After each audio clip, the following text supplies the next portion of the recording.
এক ছিল সবুজ ঘন জঙ্গল। সেই জঙ্গলে নানা প্রাণী বাস করত।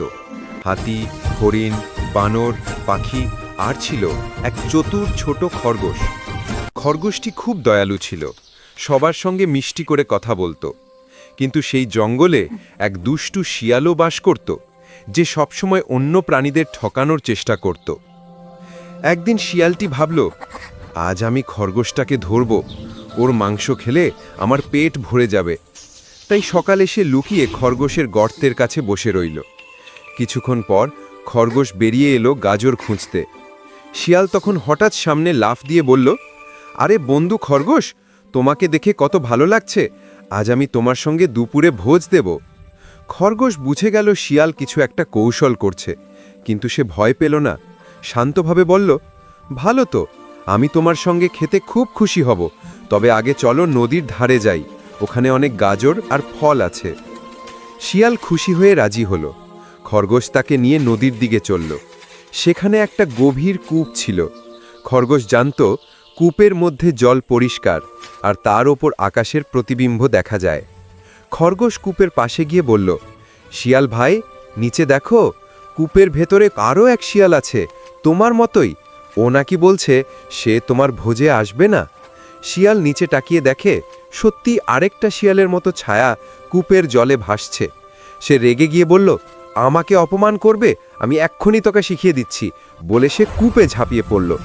ঝাপাং! শিয়াল সোজা জলে পড়ে গেল। সে চিৎকার করতে লাগলো, বাঁচাও, বাঁচাও! কিন্তু কেউ এলো না। খরগোশ হেসে বলল, চতুরতা সবসময় মন্দের জন্য নয়, কখনো বুদ্ধি দিয়ে বিপদ এড়ানোই বুদ্ধিমানের কাজ। তারপর সে খুশি মনে নিজের গর্তে ফিরে গেল। বন জুড়ে খরগোশের বুদ্ধির কথা ছড়িয়ে পড়ল। সবাই তাকে ভালোবাসতে লাগলো, আর শিয়ালটি সেই দিন থেকে কাউকে ঠকাতে পারত না। ভিডিওটা ভালো লাগলে একটা লাইক দিও, আর চ্যানেলে নতুন হলে সাবস্ক্রাইব করে দিও। একটা ছোট গ্রামে থাকত রহিম নামের এক গরিব মানুষ। তার ছিল না ঠিকমতো খাবার, না পরার কাপড়। প্রতিদিন সকালে সে গ্রামের বাজারে কাজ খুঁজতে যেত, কিন্তু কাজ পেত না সব দিনই। তবুও রহিম হার মানত না। হঠাৎ রাস্তা এক বৃদ্ধাকে দেখে রহিম বলল, কি হয়েছে গো বুড়িমা? বুড়িমা বলল, আমি আমার বাড়ি যাওয়ার রাস্তা ভুলে গেছি রহিম। সেই বুড়িমাকে তার বাড়িতে নিয়ে যায়। পরদিন সেই বৃদ্ধা রহিমের বাড়িতে এলেন। তিনি ছিলেন গ্রামের এক ধনী মহিলা। রহিমের মানবিকতায় মুগ্ধ হয়ে তিনি তাকে নিজের দোকানে কাজ দিলেন। ধীরে ধীরে রহিমের জীবন বদলে গেল। একটা ছোট্ট গ্রামে রহিম নামে এক লোক থাকত। সে ছিল ভীষণ আলসে। সকালে সূর্য ওঠে, সবাই কাজের জন্য বেরিয়ে যায়, কিন্তু রহিম তখনও বিছানায় ঘুমায়। তার স্ত্রী প্রতিদিন বলতো, এইভাবে চললে তো একদিন না খেয়ে মরবি। রহিমের কোনো ভাবনা নেই, শুধু বলে, আল্লাহ তো খাবার দেবেন। একদিন গ্রামের সবাই মাঠে কাজ করতে গেল। রহিম ঘরে বসে রইল। দুপুরে পেট খিদেতে কাঁপছে, কিন্তু সে রান্না করল না। ঠিক তখনই এক ভিখারি দরজায় এসে বলল, ভাই, একটু ভাত দেবেন?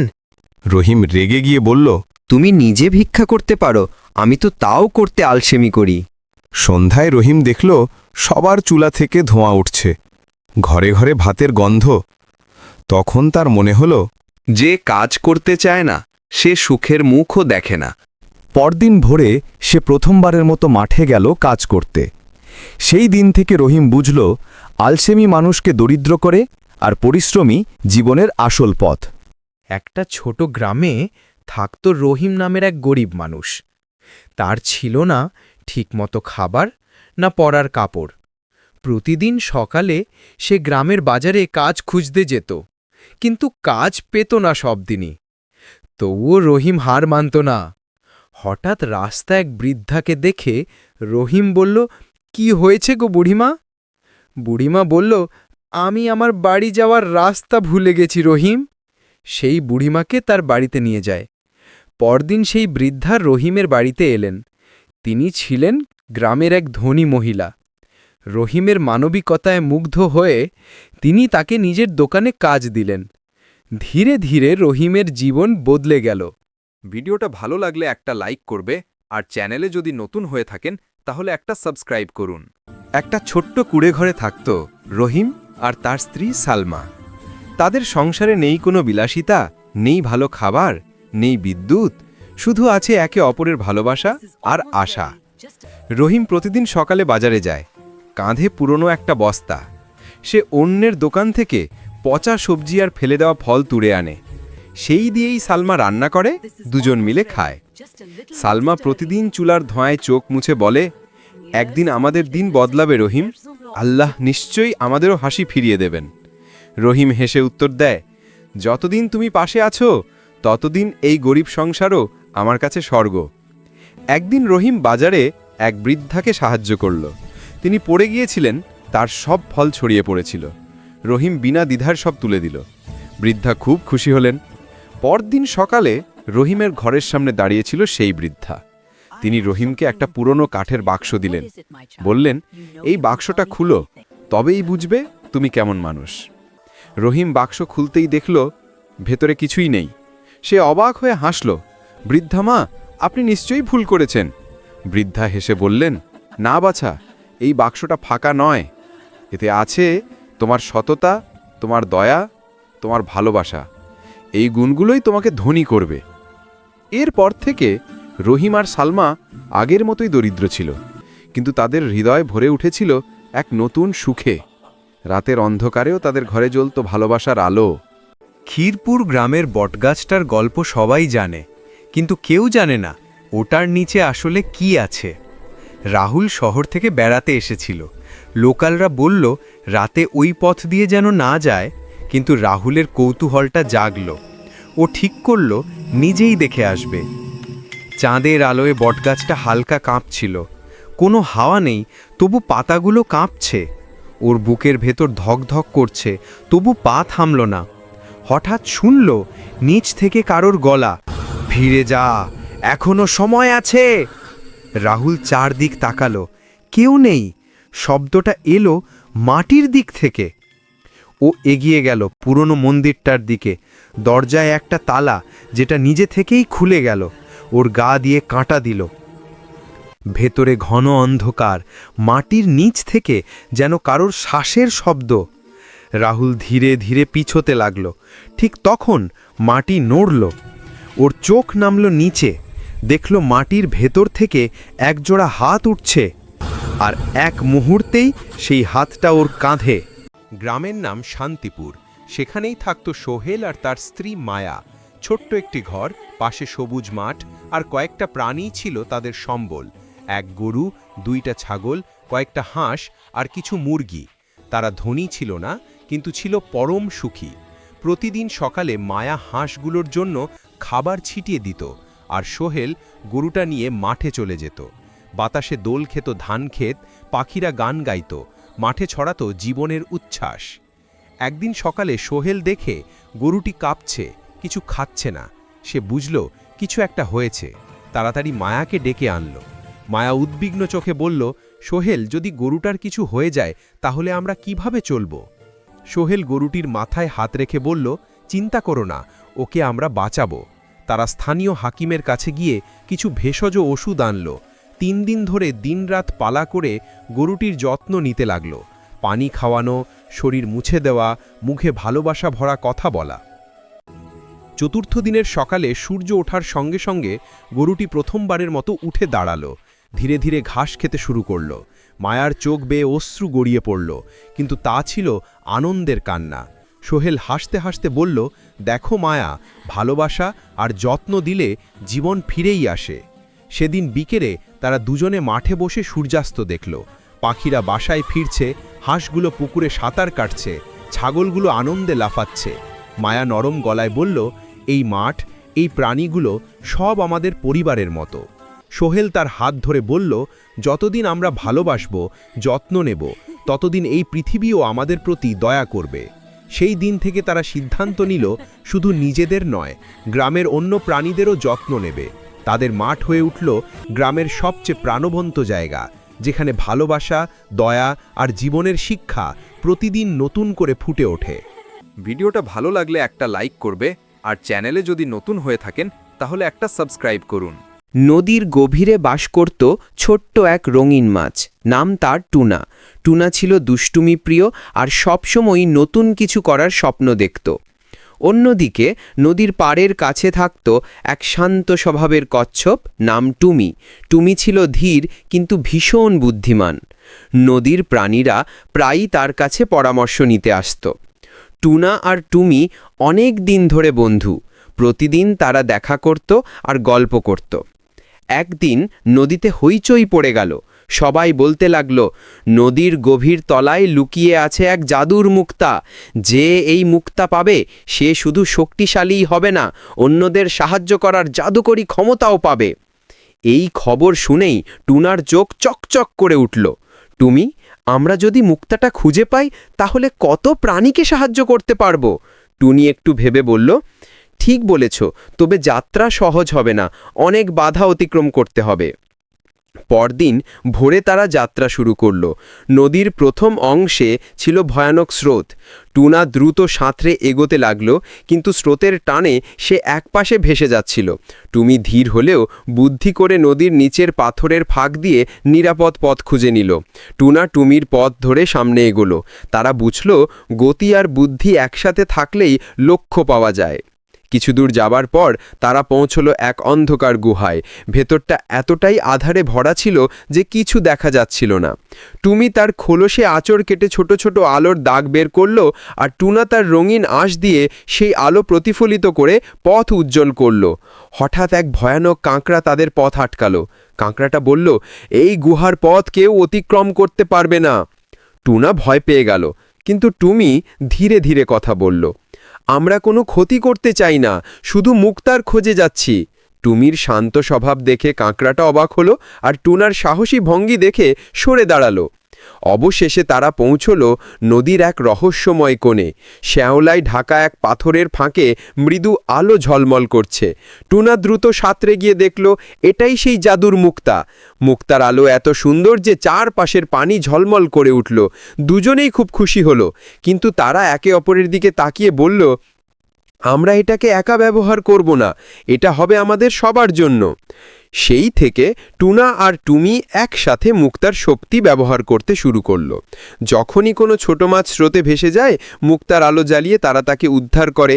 যখন নদীর পাড় শুকিয়ে যায়, মুক্তার শক্তিতে তারা বৃষ্টি ডেকে আনে। এমনকি যে প্রাণীরা ঝগড়া করত, মুক্তার আলো দেখে তাদের মন নরম হয়ে যেত। ধীরে ধীরে নদীর সব প্রাণী টুনা আর টুমিকে আলো বেশি ভালোবাসতে লাগল। তারা বুঝল, শক্তি শুধু নিজের জন্য নয়, সবার মঙ্গলের জন্য ব্যবহার করতে হয়। টুনা শিখল ধৈর্য আর শান্তভাবে চিন্তা করার গুরুত্ব, আর টুমি শিখল কখনো কখনো সাহসী হয়ে এগিয়ে যাওয়াও দরকার। সেদিন থেকে নদীর প্রতিটি প্রাণী জানত, বন্ধুত্ব, সাহস আর বুদ্ধি একসাথে থাকলে অসম্ভবও সম্ভব হয়ে যায়। আর টুনা আর টুমি হয়ে উঠল নদীর সত্যিকারের রক্ষক। একটি ছোট্ট গ্রামে থাকত রহিম ও তার স্ত্রী সালমা। সংসারে ছিল তাদের দুই সন্তান, রাফি আর রুবি। পরিবারের আর্থিক অবস্থা খুবই দুর্বল ছিল। রহিম প্রতিদিন ভোরবেলা বের হয়ে যেত দিন মজুরির কাজে। কখনো ক্ষেতের ধান কাটত, কখনো মাটি কেটে রাস্তা বানাত, আর কখনো ইটভাটায় কাজ করত। কিন্তু সবসময় কাজ পাওয়া যেত না, আর কাজ না পেলে সেই দিন তাদের চুলায় হাঁড়ি উঠত না। তাদের ছোট্ট কুঁড়েঘরটি খড় আর টিনের ছাউনি দিয়ে বানানো। বর্ষার দিনে বৃষ্টির পানি টপ টপ করে ভেতরে পড়ত। ঘরের ভেতর মাটির মেঝে কাদায় ভিজে যেত। শীতে ঠান্ডা হাওয়ায় কাঁথা জড়িয়ে সবাই একসাথে গা ঘেঁষে বসে থাকত। খাবারের ব্যবস্থা ছিল খুব সাধারণ, ভাতের সাথে লবণ, কাঁচামরিচ বা কখনো একটু ডাল। মাংস খাওয়া তো উৎসব ছাড়া কল্পনাই করা যেত না। তবে অভাবী সংসার হলেও তাদের মনে ভালোবাসার কোনো অভাব ছিল না। সালমা সংসারের সমস্ত কষ্ট সহ্য করেও স্বপ্ন দেখত তার সন্তানরা যেন একদিন লেখাপড়া শিখে মানুষ হয়। রাফি প্রাথমিক বিদ্যালয়ে পড়াশোনা করত, কিন্তু খাতা কলম কেনার টাকাই অনেক সময় জোগাড় করা সম্ভব হতো না। বই ছেঁড়া থাকলেও সে মন দিয়ে পড়াশোনা চালিয়ে যেত। ছোট বোন রুবি মায়ের কাজে সাহায্য করত, রান্নার কাজে হাত লাগাত, পানি আনতে যেত, আর মায়ের পাশে বসে মাটির হাঁড়িতে ভাত নেড়েচেড়ে দিত। অভাবের সংসারে অনেক সময় এমন দিন আসত যখন ঘরে খাবার থাকত না। সেদিন রহিম গ্রামের মসজিদের ইমাম সাহেবের কাছে বা পাশের ধনী কৃষকের কাছে ধার চাইত। সালমা চোখের পানি লুকিয়ে সন্তানদের মুখে খাবার তুলে দিত।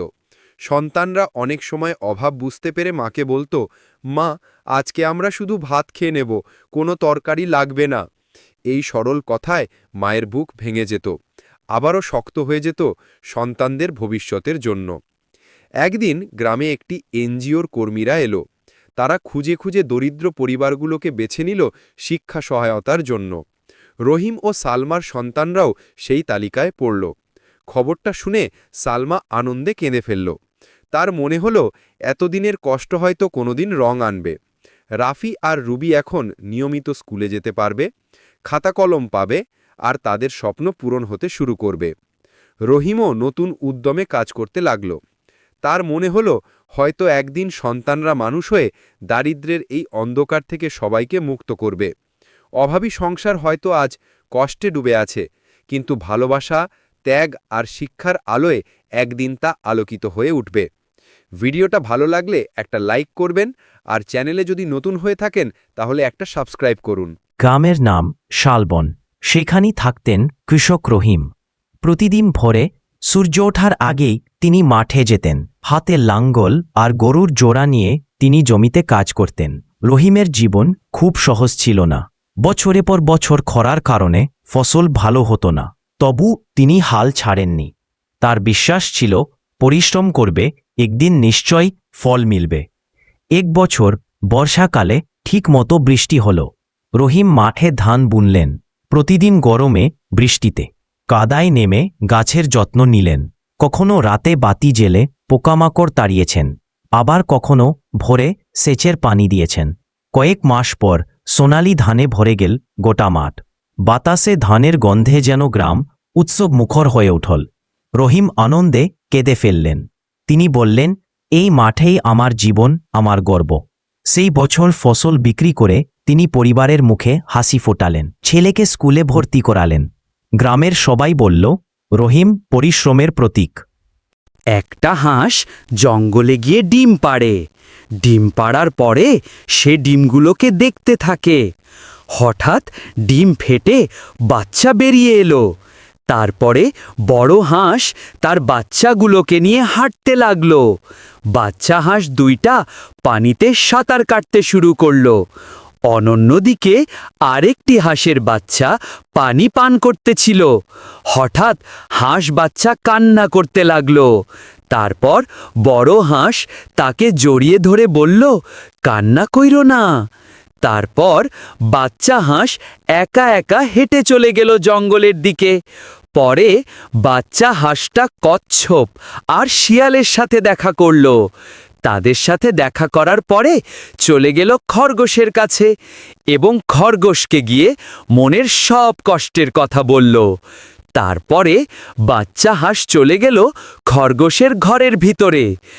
একটানা 2 বছর পরে বের হলো খরগোশের ঘর থেকে এবং বের হয়ে জড়িয়ে ধরল খরগোশকে আর বলল, তোমার জন্য আজকে আমি এত বড় হয়েছি। তারপর বাচ্চা হাঁস মনের সুখে পানিতে সাঁতার কাটে। ভিডিওটা ভালো লাগলে একটা লাইক দিও, আর চ্যানেলে নতুন হলে সাবস্ক্রাইব করে দিও।